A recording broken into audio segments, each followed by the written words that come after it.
Okay, the topic here, fuel trim diagnostics. We have this Toyota Sienna here with a 3.5 V6 engine, has air fuel ratio sensors, oxygen sensors, so it's going to be great putting the Autel Ultra to the test on what we could see on this and kind of analyze this.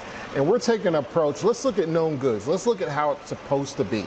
No problems with the vehicles, but when problems arise, such as some sort of slow response P0 139 for downstream O2s, and how it's affected by how the engine is trying to adapt to certain conditions with it having an air fuel ratio sensor for bank 1 and bank 2 upstream. So it's going to be pretty interesting. And when we look at our information databases, when we're trying to troubleshoot and understand how these systems are supposed to work, information is very limited. So relying on your scan tool is so critical, and we're going to rely on the Ultra today. So we've already got our vehicle entered in and set up like you've seen in some of our previous webinars.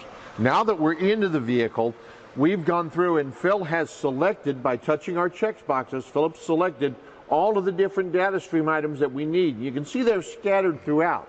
We're going to use the Show Selected button to be able to focus on just the data items that we want to look at, 14 of them for this specific vehicle. The next thing that Philip mentioned to me we wanted to do is to graph and have a merged graph of some specific signals to analyze besides looking at all of the data on the others. Right. So by using my graph merge button, I'm going to go through and select those top 4 I put up there: calculated load, my mass airflow, my engine speed, and my throttle sensor. When I select that, now I have those graphed up there that I can look at, and of course all of the data that Philip selected out that we want to see. Yes, so thank you, Mike, because what I want to do, like we all do, and we're trying to show a best practice here, and everyone have their own way of doing it, but let's meet in the middle here. We're looking at data pids where we could see digitally, or we could graph it out, right? So I want to graph out calculated load, engine speed, throttle position sensor, mass airflow. So as I do a test where we're going to increase the RPM to 2,000 RPM, then we're going to look at our other data pids of what's my mass airflow sensor doing at that range of bringing up the RPM to, in relationship to what my calculated load reading is, and also what my air fuel ratio sensors are doing. We have multiple data pids for air fuel ratio sensors, right? So I'm selecting certain data pids that I will be familiar with and want to know whether there's going to be a change. And that's what I want to share with you. So let's do that. We're going to look at it, and of course we're going to examine this using the OEM style software that we're using now. We'll also take a peek at what OBD2 generic will show you, to refer back what we did in some of the earlier webinars where Philip showed the differences between and how they can help. Our third member of our team, John Foro, is inside the vehicle to help us with the RPM. So whenever you're ready, Philip, cue John on what you're looking for. All right, great. So let's look at this now at idle. At idle, my calculated load is at 29%. My mass airflow sensor in grams per second is around 3. At this time, it's showing about 2.54, and the engine speed is about 660. A throttle position sensor percentage, as you could see, is at 0. And then I'm just going to scroll up here because the next time we look at that, we're going to be at 2,000 RPM. So the reason why I selected short-term and long-term fuel trim for bank 1, sensor 1, and also long-term and short-term for bank 1 sensor, actually bank 2 sensor 1 too, is just to kind of make sure that we're seeing that they mirror each other, right? Pretty much for for each bank. Now, also what I have here is the air fuel ratio bank 1 sensor 1.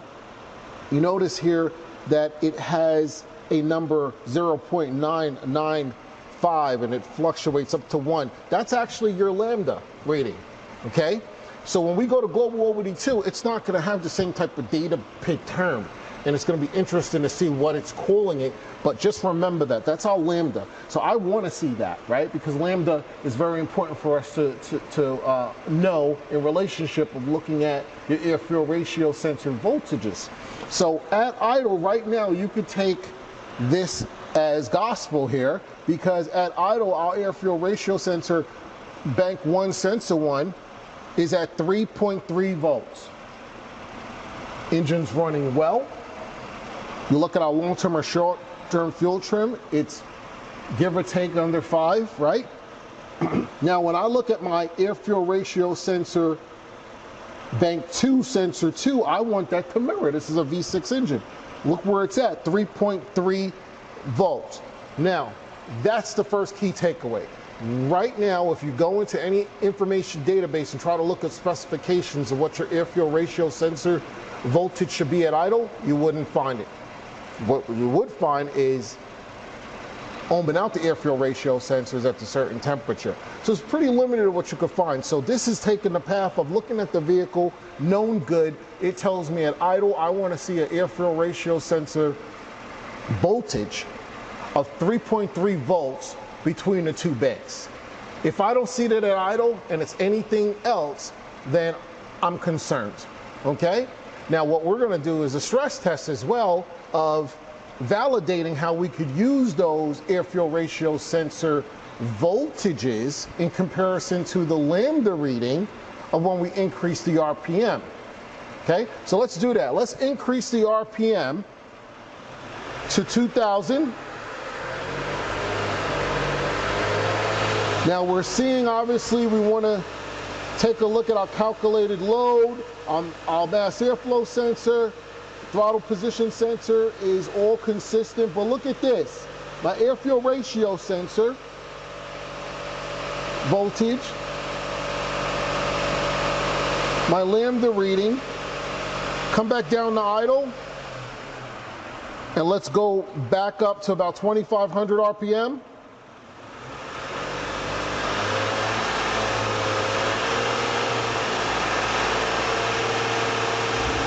You notice the slight differences there. All right, let's bring it back down to idle. And we weren't able to see a real clear difference, but just looking at lambda. Lambda 1 is represented in the way we understand how the stoichiometric 14.7 to 1, 14.7 parts of air to 1 parts of fuel, right? And if we have a lambda reading that goes below 1, okay, we're looking for an enrichment. And as we were trying to bring it up to 2,000 to 2,500 RPM, you notice that lambda dropped below 1. And we expect that to happen. Now, let's say we're chasing a lean condition and we notice that lambda, our lambda reading, is starting to go above 1.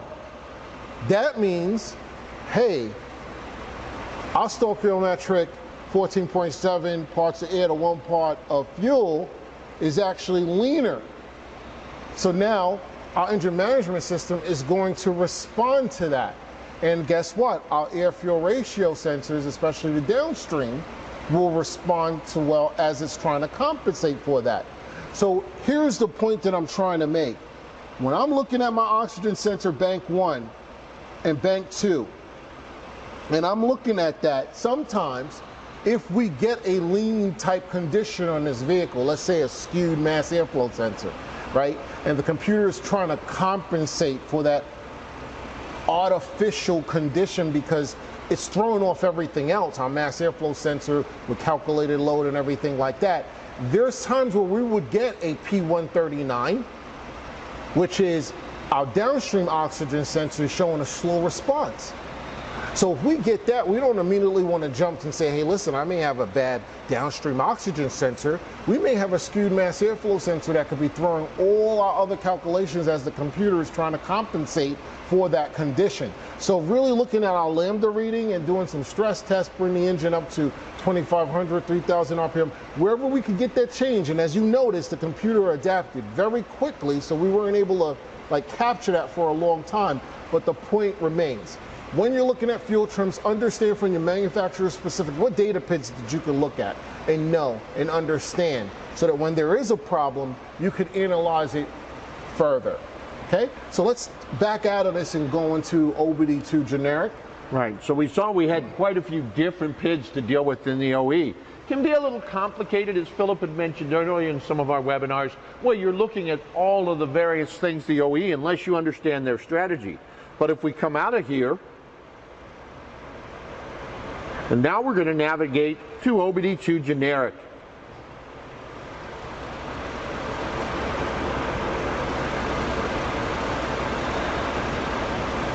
Again, when doing OBD2 generic, there's several different protocols over the years. Using that auto scan keeps you from hunting through them and gets you right to where we want to be. We'll go into our live data.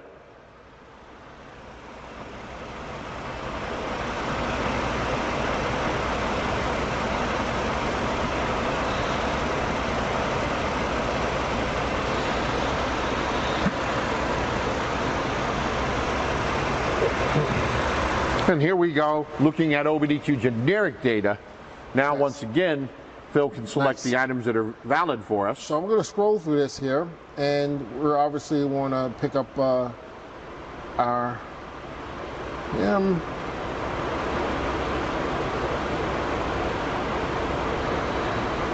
let's go to our oxygen sensor bank 1, sensor 2, and we're going to look at our short term, and let's continue to select there, select this as well. Now here's the most important thing that I'm actually looking for. You see where we have here equivalence ratio / lambda here, and this is very important because this is where it correlates to our manufacturer specific data PID. Because I love working with and looking at our lambda readings, simplifying so that I can get a sense of what's going on with my fuel trimming, right? Because when we're looking at all the other data information and our oxygen sensor voltage, bank 2, sensor 1 we want as well, and I believe we collected bank 1 as well. Great, so let's look at that. So now notice I'm down to 9 PIDs. I don't have a list to scroll. We're in the OE, we were analyzing 14. Yeah. So now I'm analyzing basically the same information, but the terminologies are different. That's the key takeaway. So wherever your comfort zone is in global OBD2 or manufacturer specific, this is how we're just making a correlation between the two and seeing how the Autel Ultra is able to deliver that information and understanding the terminologies. One of the key things that OBD2 helps you with, Philip had pointed out to me earlier, is because it's working with a generic set of standards, you have a range factor to help you see when things are in range. As he mentioned, we're working with a known good, so everything is showing in black. If one of them were out of range, we would see it actually show up in red in our data stream to help flag it for us. Another way the OBD2 generic data, being based on a general set of standards across cars, can help you easily identify things you might not find using OEM. Know that both sides of the vehicle's computer capabilities can help you in doing diagnostics. Yeah, and again, looking at our oxygen sensor voltage at idle, it's very close to 3.3. Can we bring this up to 3,000 RPM for about 5 seconds?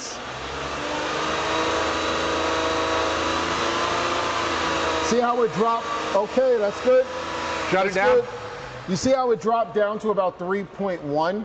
So it just shows we're creating a rich condition. I don't need to get a propane can and enrich it. I want the car to do it on its own, under load, increase in the RPM. Again, you're seeing how the computer reacts right away. So when you see that range drop from 3.3 to 3.1, you automatically know, okay, and my lambda reading dropped as well, meaning, hey, I have a rich condition, right? So my lambda is going to drop below 1, and my voltage of 3.3 is going to drop as well. And that's how we get an indication our air-fuel ratio sensor is working, okay? And under low because we're enriching the vehicle. All right. Engine, actually. So there's some great tips for you on utilizing both OE and OBD2 generic diagnostics. Also ways that you can show selected by narrowing your PID data stream to the ones you want to focus on rather than having to scroll through all of them, as well as using graph merge and other features to enable you to be able to do quick diagnostics for a fuel system, whether a known good condition as we're looking at here, or if you're diagnosing a problem vehicle. Right.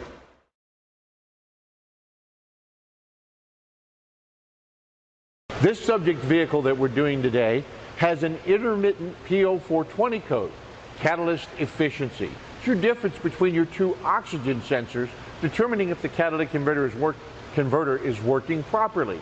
So we're going to look at how to examine those two oxygen sensors to determine that they're working right and what the results are for that catalytic converter, looking into it deep. We're going to use our MaxiSYS Ultra with the oscilloscope in measurement function to be able to do this. So we go into our measurements menu, going into our 4-channel oscilloscope, and then we're going to grab, once it all connects up, we're going to go ahead and take advantage under our car menu sensors of our preset menus for oxygen sensor testing. And we actually have a pre and post catalytic converter test that we're going to use to preset up, showing some examples depending on your sensor of what you may have with different cycles that you'll see goes through our setup. Now, John's already connected us up to the two sensors, one before the CAT, pre-CAT, one after the catalytic converter, post-CAT. So let's go ahead and pull off the sensor setup. John will explain what we're going to do with our test here, and we'll get it started. So basically, the way an oxygen sensor is designed to work is it can only measure oxygen. So in the event of a misfire, obviously we did not use the available oxygen inside that individual combustion chamber. We also didn't burn the fuel either. The oxygen sensor is totally oblivious to the fuel. It can only measure that extra oxygen. Now, a catalytic converter, since this vehicle has a P0420 code, a catalytic converter's job is to at times store oxygen every time the system is driven lean, so that once we have a rich condition, so extra CO, the converter could then release some of that stored oxygen to turn CO into CO2, carbon dioxide, which would be less harmful for the environment when it comes out the tailpipe. So with this particular intermittent code, we have to determine, is it a faulty oxygen sensor that's on the vehicle, a catalyst sensor I guess I should call it, or is it a faulty catalytic converter, since it may not have the ability to store the oxygen content anymore. So a couple little things that we want to do. Anytime that we have a rich condition on an oxygen sensor, when it picks it up, that a traditional O2 sensor, so not a wideband air-fuel ratio sensor, our voltage would be high. Anytime we have a lean condition, so lean condition, it has to be driven lean from time to time so that we give the oxygen to the catalytic converters so they can do their job, then that voltage should go low. In order for an oxygen sensor to work, we typically have a series of wires. So if it's a traditional oxygen sensor, there will be 4.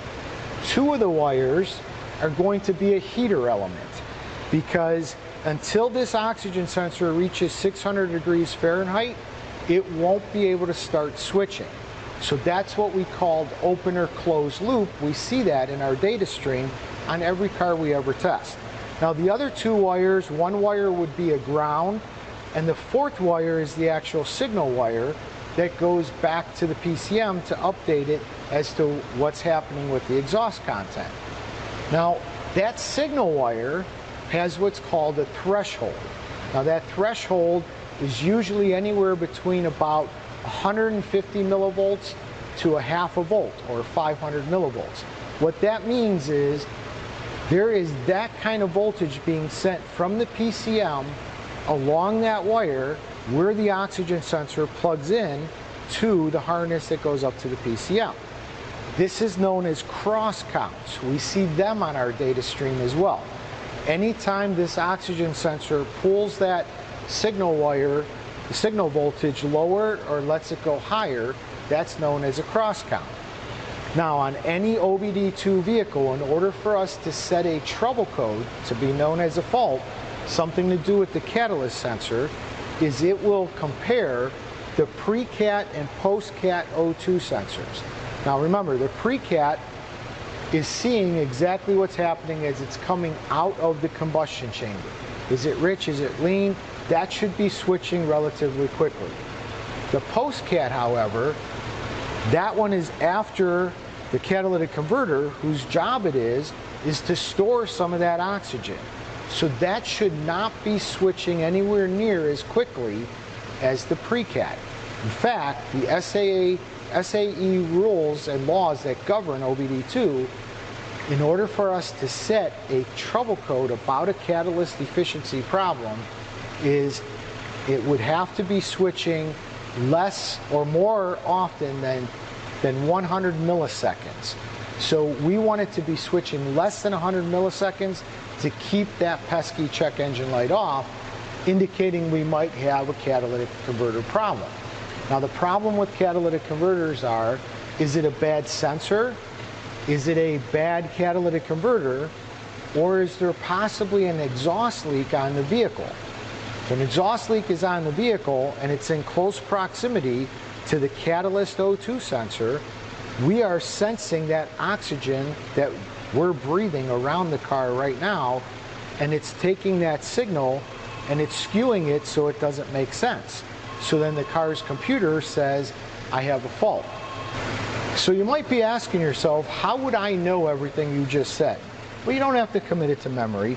One nice thing about the Autel is, if you remember when Mike selected the lab scope, and we selected the little car at the top, and we told it from this drop-down menus that we were wanting to do an oxygen sensor, compare pre to post-cat. Once we did that, it gave us all this valuable information on the right-hand side of the screen. It told us the testing conditions, told us how to hook our scope up.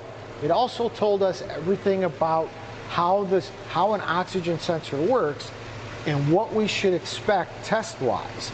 So this same information is available no matter which sensor you chose from the drop-down menu. So if you were testing a mass airflow sensor, a MAP sensor, an ignition coil, always, if you have any question, make sure that you use that helpful information that Autel has put inside the Ultra scan tool and allows us to access so that we have a valid test. So Mike's going to go ahead and turn the scope on, and notice my green channel at the top, that is hooked to my pre-cat O2 sensor. So this is the one that's before the catalytic converter. Now it's a 420 code, which means the catalytic converter that's in question, since this is a V-bank engine, is going to be on side number 1, wherever cylinder number 1 happens to be. So it's a bank 1 cat. We're going to help make that a little easier for John to be able to show you by touching our signal, the green wire. Notice it's gone bold, and I'm actually going to bring that down more into the screen, and I'm going to use the pinch zoom ability to kind of make that signal a little bit larger so that we can see those cross counts John was talking about. Now, with that being said, we notice that our pre-cat is actually switching rich to lean like we expected it to do. However, our post-cat, it appears to be a solid red line. So what does that tell me? Does that tell me it's a bad catalytic converter? Does it tell me it's a bad computer? That's always an option as well, or possibly a bad O2 sensor. Well, if we look in and zoom into the actual voltage on the red part, we see that we've got about 200 millivolts or so. Remember what we said, that is the reference voltage being given by the PCM. So right away we know that there's no faulty PCM. We know that there's no problem with the wiring going from the PCM down to that catalyst sensor. And we also know that the sensor itself is actually has everything it needs to be able to switch. So What we don't know right now is the ability for that oxygen, for that catalytic converter to store oxygen. So we need to try to do something to see if we can make that start to switch. Easiest way to do it would be to try to increase its oxygen content to see if I can bring that to life. I can do that by raising the RPM up. I could also try to do it the opposite way and richen up the mixture. I can richen up the mixture different ways by creating a misfire. You know, depending on the car you work on, there's other ways you can try to richen up as well. But for the sake of video, we're just going to raise the RPM up to about 1500 RPM or so.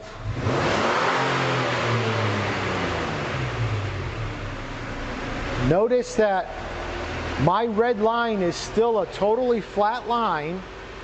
However, my green line is responding to that throttle response there.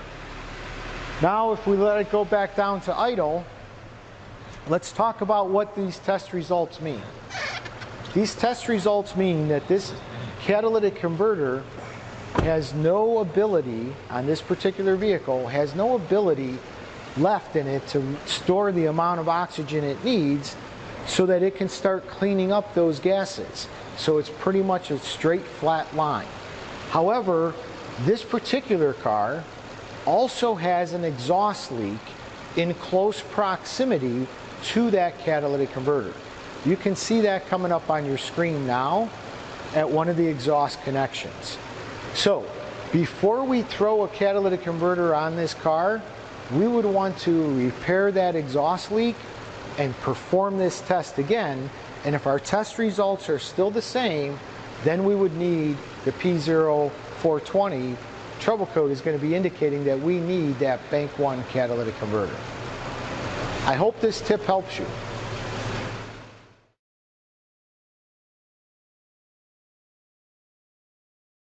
All right, for this session, we're going to go into showing you how to utilize that pre-post scan that we talked about doing on some of the other vehicles. We're going to show you how to actually get that report and send it to your customer. So this is when you're using those pre and post scan reports to validate to your customer the work you've done, the repairs that were done, or work that may need to be done, whichever the case may be. This particular case, we've already done a pre-scan on our vehicle, this Nissan Xterra. So what I'm going to do is in my Autel go to History, and I can see my NGK Nissan right here. So I'm going to choose that particular vehicle, and then where the blue Diagnostics and Car button is, go back into it. Now as it goes into the vehicle, we'll notice my symbol up top now shows post scan. So we're scanning this after the repair or as we're doing the middle of the repair. Each post scan will replace the previous one. You only have one pre-scan because the before repair conditions only happen before you're doing a repair. Afterwards, there'll be maybe more. We'll go through our fault scan.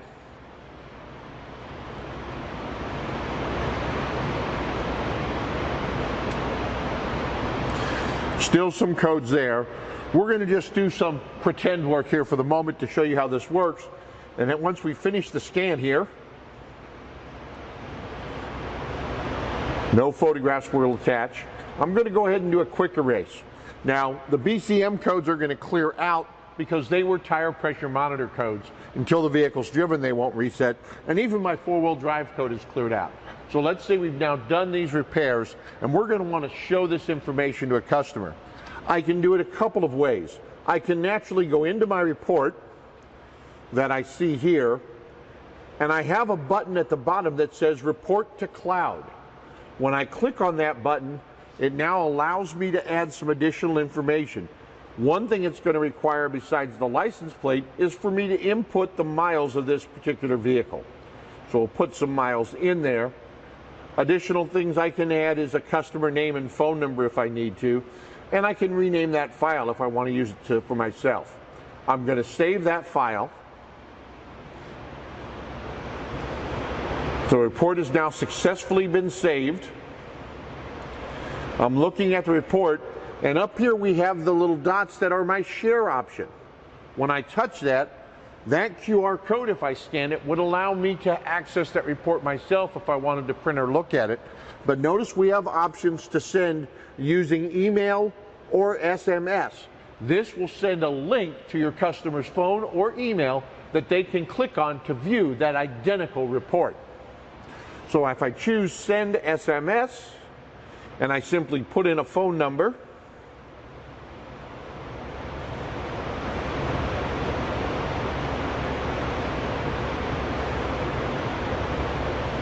oh, I missed a digit.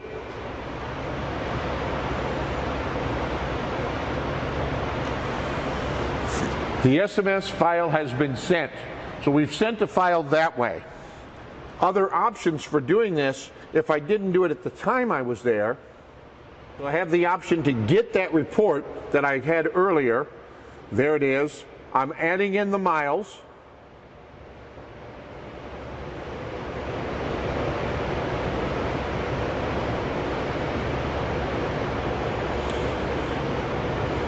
And once again, I'm able to utilize my save and send it from there. So I can do it from the time I'm actually on the vehicle by using the cloud report feature, or later on go into history, view that report, and send it to the customer as well. This will send to their phone a text message with a link that, when clicked on, opens up a web page containing that report for the customer to see. One other way the Autel scan tool will help you in managing your customers and your business for a complete experience for them, and enable you to help talk with your customers about billing while showing them what they need to know.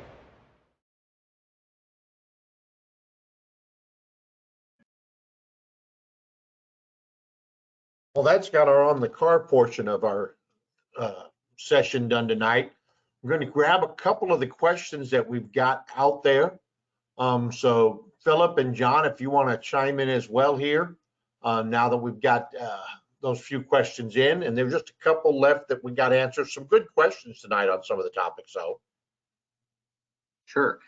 So I'm going to read a question here that says, can you explain the oxygen sensor fuel trim? Is that the amount of correction? So real quick, fuel trim, you have short-term and long-term fuel trim. And I've always liked to use fuel trim, and I always explain it this way. Fuel trims are, in a perfect world, we'd like our readings to be 0.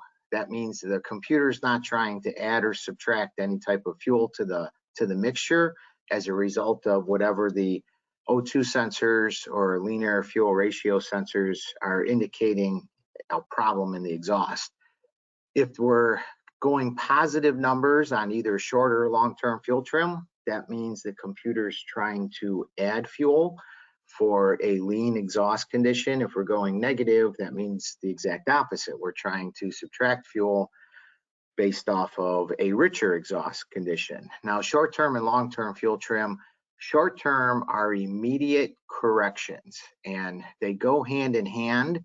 So depending on the type of car, and depending if you're on the OEM side or the generic side, you could have, the ability to go from 0 to positive or negative 25, or 0 to positive or negative 100, depending on which side of OBD2 you're on. So with all that being said, short term are immediate fuel corrections. I like to use those. That's a great indicator if I have like a vacuum leak that's skewing the mixtures. Notice also if you're starting to think that short term is indicating a vacuum leak, if you do something as simple as raise up the RPM, we all know that the vacuum starts to drop once you got an open throttle plate there. So if that starts to become more normal, that kind of verifies that you're having a possible vacuum leak somewhere. Long term, I like to use that for diagnosing issues that are definitely affecting all the cylinders, and something like weak fuel pressure, restricted fuel pump, fuel filter, I should say. So that hopefully helps to address that question there.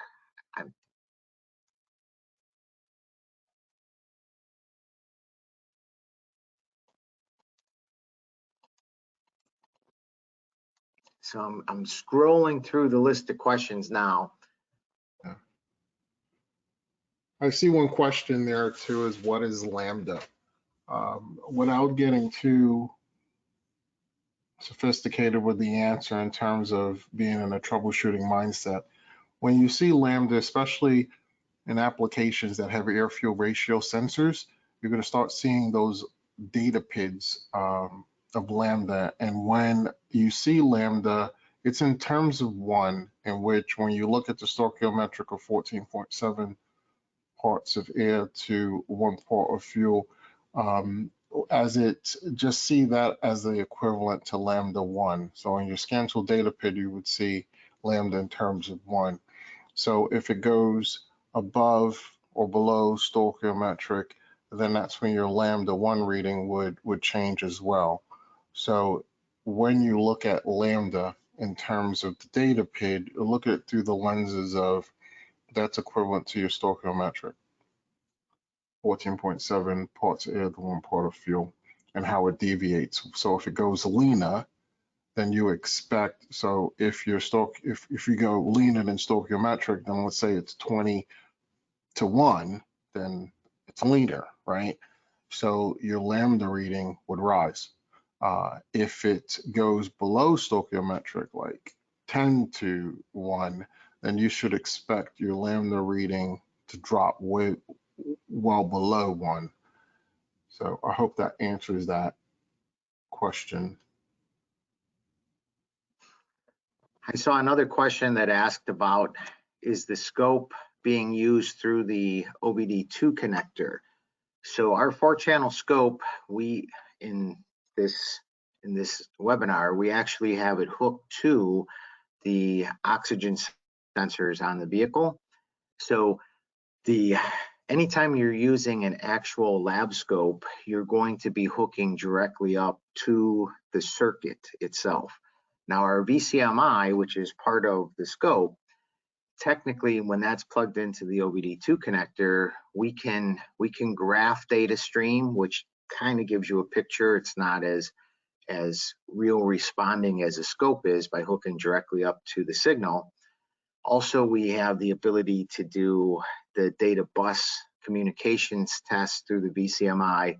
But for any type of scenario where you're going to be looking at an actual lab scope waveform, you'll need to hook up physical wires from the scope to whatever the circuit is you're trying to test. Right. Big reason for that, great point, John. So everybody understand, when you're pulling from the DLC, which we can do individual pins and be able to scope those with our connection, but you're relying on the computer, the car's ECM, to interpret the data and then send it to the scanner or to the scope through that DLC pin. You're not getting that direct information right from the sensor. So there's potential for wiring the ECM and how it's working to give an incorrect reading, and it's not the actual sensor bad. When you go direct, as John just explained, to that sensor, you're actually verifying what the sensor's output is to the PCM or ECM to be direct. And the second part of that question I just saw come up in the question bar was the information that we had. So I'm pretty sure we're referring to when we touched on the car at the top of the scope screen, and then we selected oxygen sensors pre and post CAT, and the Autel brand of tools give you quite a bit of helpful information, especially if you're relatively new, or even if you're advanced. You can use as much or as little of the information being displayed as you feel you need to there. So that particular screen is going through the scope part of it. Now, in the scan tool part, let's say if you didn't happen to have a scope module, so let's say you had a MS909 or one of those families of tools that don't come with the 4-channel scope, and you're strictly relying on data stream, we do offer some other helpful information on a lot of vehicles. So we have intelligent diagnostics, which we've covered in the past, which would give you some similar type of information, especially on the MS909 product there.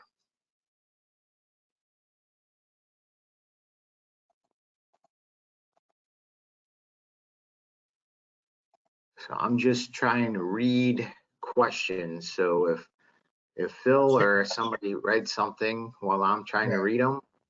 I see one there, somebody was asking having our IM608, our immobilizer tool. While the IM608 does have full scan function capabilities, so you would be able to see the PIDs that we were looking at, the IM608 does not have the scope function. So you wouldn't be able to do the direct scope connection that we did with oscilloscope. And the IM608 doesn't have some of the help menus that the top of our MaxiSYS line, the Ultra, the MS909 and 919 do. So you wouldn't be able to see that portion with the IM608, but everything that we did under the scan and the OBD2 generic, both specific and generic, would be available on your IM608.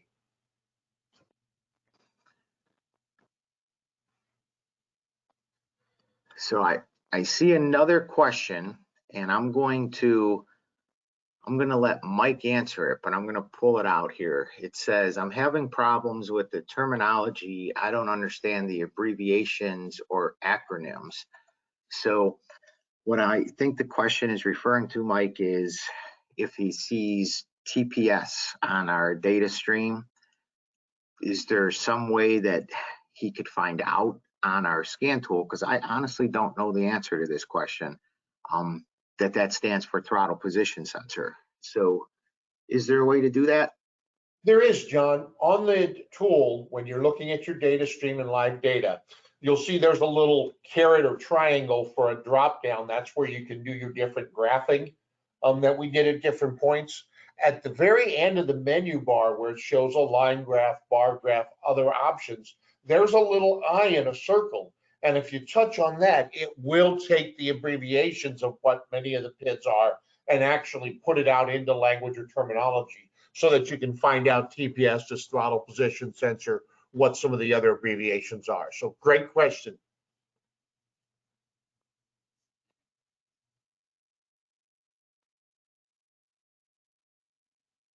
There was one question that was talking about the pre and post cat sensor, and I agree, you can richen up the mixture. You can use a propane bar or tank like Philip had said a little bit earlier on. But also when you accelerate the car and then you deaccelerate, now in deaccelerate mode, it usually goes into fuel enleanment. But when you first accelerate the car, then you should actually be able to simulate that rich condition. So that's why when we were doing that test and we raised the RPM up, it's also important, I should probably throw this out there, that catalytic converter has to be warm when you're doing this test. So in order for a catalytic converter to work properly, it's got to have the correct temperature for it to be able to store and release oxygen to clean up the poisonous gases that would be coming out of it. So a couple things there. Number one, you want to make sure that you go ahead and raise the RPM up and hold it steady for a little bit so that the temperature increases on the cat, so that we're allowing the cat every opportunity to do its job. And then when you go ahead and bring it back down to idle and then raise the RPM back up, but during that time, that's when you would be technically kind of richening the mixture. And this is why using a scope is very valuable, because a scope responds way quicker than any type of meter or scan data would. So we would be able to see those live changes there. That exhaust leak, that's something that I want to call out too, because anytime you're dealing with an exhaust leak, and it's tough because you can hear an exhaust leak and those are pretty obvious, right? But if it's a Venturi style exhaust leak, those are the ones that really provide a diagnostic challenge for techs, because a Venturi exhaust leak basically means it's a relatively small exhaust leak. You don't really hear it when you're accelerating or driving it down the road, but every time you take your foot off the gas pedal, so you're cruising down the road and now you're coming down to a stop, technically it's acting as a vacuum at that point, and it's sucking outside atmospheric air in. And if it's in close proximity to that sensor, then that's going to cause whole system not to respond properly there. So the oxygen sensor technically would be doing its job and it'd be reading that, but we would be confused as to why it's actually reading it. Is it a bad sensor? Is it a bad catalytic converter, or is it an exhaust leak? So that's why it was so important that you go ahead and you make sure that any exhaust leak that's in close proximity to a sensor is always taken care of first before you 100% condemn any kind of part. I see a few questions, John, I want to address just about the different Autel models and features and functions. So just real quick, because we want to keep this on the technical side more so than the selling and the tool side, but just to answer a bunch of those for the guys, kind of in a group thing. The MS Ultra, which we used in tonight's webinar, is part of our series that came out of tools. They came out in 2020. That was the MS 909, MS 919, and of course the Ultra, the larger one, that's the top of the lineup. Those were upgrades or replacements for the 908, 908 Pro, and Elite that we had previously. One of the big differences is the included scope on the 919 and Ultra. That's where we were looking at the VCMI and scope functions. The other was our Intelligence Diagnostics Package Edition, where we had some of the help menus that we've discussed tonight for helping out with connections, how to interpret data, what was going on. Those are exclusive to those three new tools, the 909, 919, and Ultra. They're not in our previous versions, the 908s, and they're not in the 906, the lower, smaller scanners that we saw. One of the other ones was about the 808 series. That's a little bit of a step below all of these that we're looking at. It will have some of the data features, but not all the data and bidirectional capabilities of the big full line scanners. So hopefully that kind of clears up what was on the different models. John, did you catch any other of the technical questions? Yeah, so I'm reading one right now that I think is a very valuable question, and it says, can fuel trims be used for other diagnostics? So I'm going to summarize computer controls real quick. And basically, when computer controls came out, it's all about, so fuel mixtures, whether we're looking at oxygen sensors, fuel trims, or how any of this stuff all ties together, it's all about allowing the catalytic converter to sense both rich and lean exhaust conditions, which is why a computer controlled vehicle is always switching rich and lean. Now, when they first came out, it wasn't as quick and fast responding as it is nowadays. But we said before that a catalytic converter needs heat in order for it to do its job. But what we kind of left out was a catalytic converter also needs to see both rich conditions and lean conditions. So when we have a lean condition in the exhaust, the catalytic converter is basically storing that oxygen, that extra oxygen that's present in the exhaust. So the oxygen would be O2.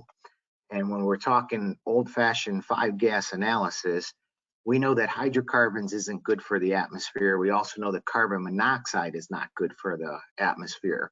But if I have some extra elements of oxygen in the catalytic converter, because it stored it, if I add some oxygen to HC, we turn that into H2O, which is water. And if I add some oxygen to CO, we turn that into carbon dioxide, CO2. So that might help explain why you might see water coming out of your tailpipe, because that means the catalytic converter is doing its job.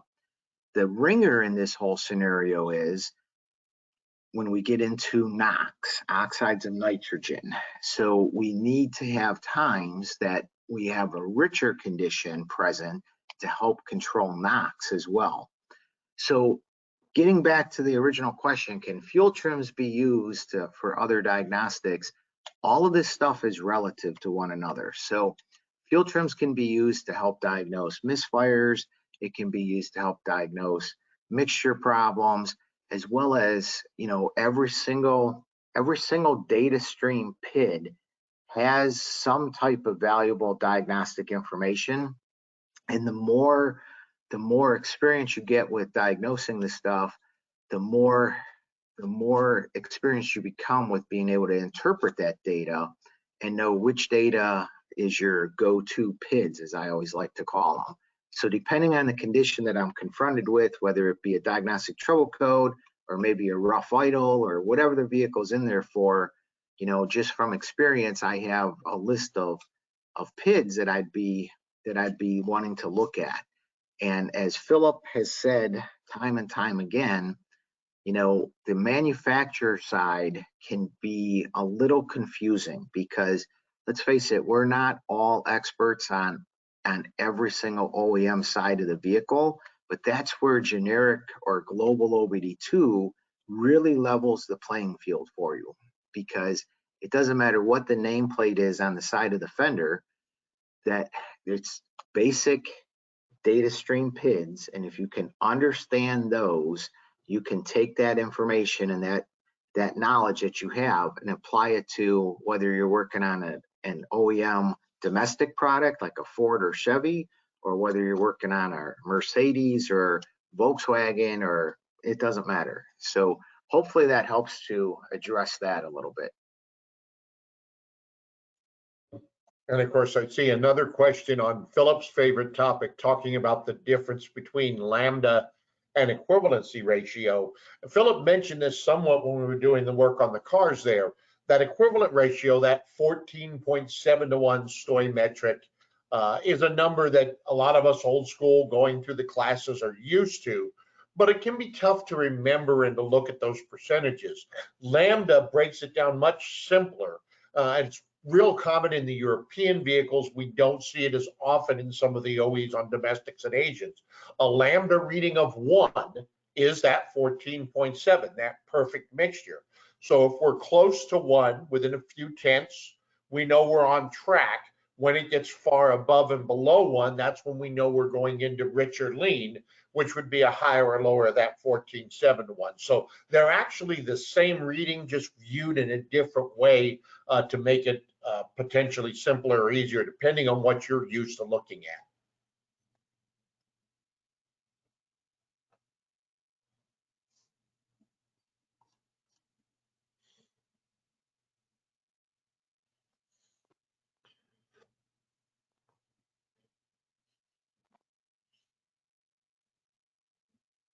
And also, if I could add on to that too, that's where we go back to what John was saying as well, where you have to be in your diagnostic mode that is comfortable for your process. So if you're not one of those guys that are able to memorize all of the different manufacturers' abbreviations to how they're breaking out the air-fuel ratio data PIDs, along with looking at your lambda and your short-term and long-term fuel trims, because even that data PID that really is supposed to represent short-term and long-term fuel trim under manufacturer specific may even be different. For instance, on Euros, like a BMW, you have your multiplicative data PID along with your additive data PID, where those are supposed to be calculations that are supposed to be some sort of form of representation of short-term, long-term fuel trim, but that additional piece of information, for instance, the additive fuel trim, that's where it's, you know, partial throttle calculations of where it's trimming, and then you have off of idle or more wide open range of fuel adjustments or being able to adapt to imbalances, and that's where they categorize it as multiplicative. And then if you just get confused with those, or even with some of the Asians where, you know, they have that alpha number of 100 and you just can't remember all of that, you could just go right to your global OBD2 and be able to see the terms that you're most familiar with, short-term, long-term fuel terms, and looking at your lambda reading. So. Okay, I found 2 more questions that I wanted to address real quick because we're coming to the end here. One was regarding mode 6 and why didn't we use mode 6? Mode 6 is a very valuable tool. I can remember the first mode 6 classes I was doing was back in actually 1999, And it's a very valuable tool, but remember that mode 6, depending on the car manufacturer you're using it on, isn't necessarily live data. So, and depending on what you're reading. So, you know, I don't even care if it's misfires that you're looking at. I could pull a spark plug off while I'm looking at a mode 6 screen on many different makes and models of cars. And the mode 6 is captured data from the last time that all the monitors and enable criteria were ran on that particular vehicle. So for live diagnostics, mode 6 is great to help get you in the right direction with your diagnostics, but you need to understand the other PIDs that are available to us so that we can help diagnose the vehicles better. And then the last question that I wanted to address is, any tips or tricks to pinpoint and find hard to find exhaust leaks? That's a great question. So obviously we're talking the ones that are Venturi style exhaust leaks, the ones that you can't hear, you don't see any black soot coming from an actual visual inspection on any of the pipes or anything like that. So what I like to do, I actually keep this because I've always had a one-man auto repair shop. I have a couple tennis balls and a softball that's kind of like rubbery and stuff for larger exhaust pipes, like pickup trucks and stuff that may have like a 3-inch exhaust pipe. But I would cram those into the exhaust pipe. And if it's got dual exhaust or dual outputs of the exhaust in some way, shape, or form, then I like to do that on both of them. Now, if you happen to have work at a shop where there's more than one of you, you can just take a shop rag and have somebody restrict the exhaust openings. That back pressure will cause like a hissing noise. That's probably the quickest, easiest way. There's tools out there that you can use to help diagnose that, but this is a cheap, effective way to help find an exhaust leak, where once the exhaust is restricted and it can't find that exit orifice, it's going to want to start acting like a restricted exhaust, and it's going to find another hole, which would be the throttle plate. So while that back pressure is building up, any exhaust leak will start to create like a hissing type of noise and be a lot easier for you to find. And then a last final one that was coming up while you were going, John, and then we're up to our 1 hour limit, so we'll have to cut it short. And again, we will email questions and answers out to everybody afterwards. Somebody asked about cleaning up a catalytic converter with fuel additive. No, the fuel additive, some will help to clean injectors and that, but you don't want to be inducing chemicals or anything into the catalytic converter. Most fuel additives in the modern state are made for cleaning injectors that won't harm, but adding any kind of a cleaner into that converter to try and clean it in some way chemically is going to damage that catalytic converter severely. So not something that you can clean up chemically. The old rule of thumb used to be that catalytic converters are never die, they'll just get murdered. And it's fuel trim and fuel issues like we're talking about that create too much of a rich mixture, too much fuel going in. That's typically what damages a converter. Under normal circumstances, they will last more than the life of a car. So something to keep in mind when we're dealing with catalytic converter and issues. But again, do not induce chemicals into a converter. That's a quick way to short it out or run it, plug it up right off the bat. With that, I want to go ahead and bring us up to a wrap up. We're actually 2 minutes long. I want to thank everybody. Some great questions tonight. And as John mentioned at the beginning, we will get kind of a spreadsheet with questions and answers of all the technical questions and stuff out to everybody afterwards. Thank you all for participating. And as you saw on that first slide, we do have 2 more webinars coming up this year. One in October that's going to deal with some of the Ford issues, and then another one on some misfire diagnostics and that coming up in December. So keep your eye on your emails and you'll be able to get the information on those as they come out. Thanks everybody and have a good evening.